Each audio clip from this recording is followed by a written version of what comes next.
Hello అండి, welcome to Shanti kitchen. ఈరోజైతే మనం ఆలు కర్రీ ఎలా చేయాలో చూద్దాం. ముందుగా 3 ఆలుగడ్డలు తీసుకొని పీల్ తీసుకొని వాష్ చేసి పెట్టుకోవాలి. వాష్ చేసుకొని ఇలా ఆలుగడ్డలన్నీ కట్ చేసుకోవాలన్నమాట. అన్నీ చిన్న చిన్న ముక్కలుగా అన్ని పీసెస్గా కట్ చేసుకోవాలి. ఇలా చిన్న చిన్నగా కట్ చేసుకుంటే త్వరగా ఉడుకుతాయి అన్నమాట. తర్వాత ఒక ఉల్లిపాయ కూడా కట్ చేసుకుందాం. ఆ తర్వాత ఒక గిన్నె తీసుకొని స్టవ్ మీద పెట్టుకొని పొయ్యి వెలిగించుకోవాలి. ఆయిల్ హీట్ అయ్యాక అలాగే ఒక ఎండుమిరపకాయలు, అలాగే తాలింపు గింజలు, కరివేపాకు, అలాగే కట్ చేసుకున్న ఉల్లిపాయలు ఇవన్నీ వేసుకొని అవి వేగే వరకు వేయించుకోవాలి. ఇలా వేయించుకున్న తర్వాత కొంచెం అల్లం వెల్లుల్లి పేస్ట్ వేసుకోవాలి. పచ్చివాసన పోయే వరకు కలుపుకోవాలి. ఇలా మొత్తం ఉడికినాక అందులో కట్ చేసి పెట్టుకున్న ఆలుగడ్డ ముక్కలు వేసుకోవాలండి. కొంచెం పసుపు, కొంచెం అంతా ఉప్పు కూడా వేసుకోవాలి. ఇలా ఉప్పు కూడా వేసుకున్నాక గంటె తీసుకొని కలిపెట్టుకోవాలండి. ఇలా మొత్తం కలిసే వరకు కలుపుకోవాలి. కలుపుకున్న తర్వాత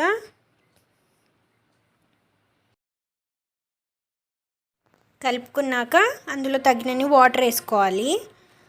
ఉడకడానికి వాటర్ వేసుకొని ఉడికించుకోవాలండి. మూత పెట్టుకొని కాసేపు ఉడికించుకున్న తర్వాత అంతలోపు మనం ఒక టమాటా కట్ చేసుకుందాం. టమాటా కట్ చేసుకొని ఉడికిన తర్వాత ఆ టమాటాలు అందులో వేసుకోవాలి. మళ్ళీ ఒకసారి మొత్తం కలిపెట్టుకోవాలి.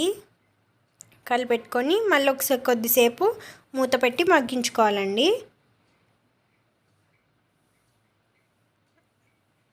తర్వాత ఓపెన్ చేసి చూడాలి.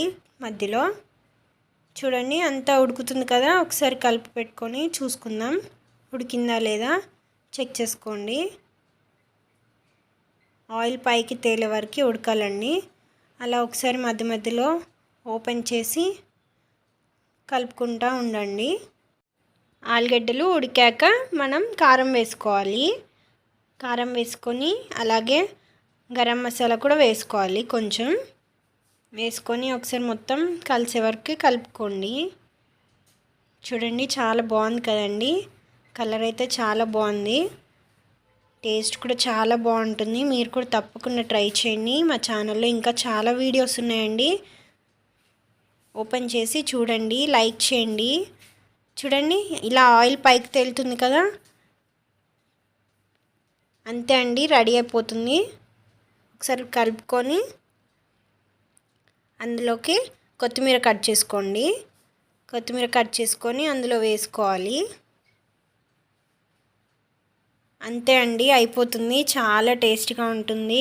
మీరు కూడా తప్పకుండా ట్రై చేయండి. ఈ విధంగా చాలా బాగుంటుంది. దేంట్లోకైనా, చపాతీలోకైనా, దేంట్లోకైనా స్టవ్ ఆఫ్ చేసుకొని మనం సర్వ్ చేసుకొని తింటే అంతే. Bye bye.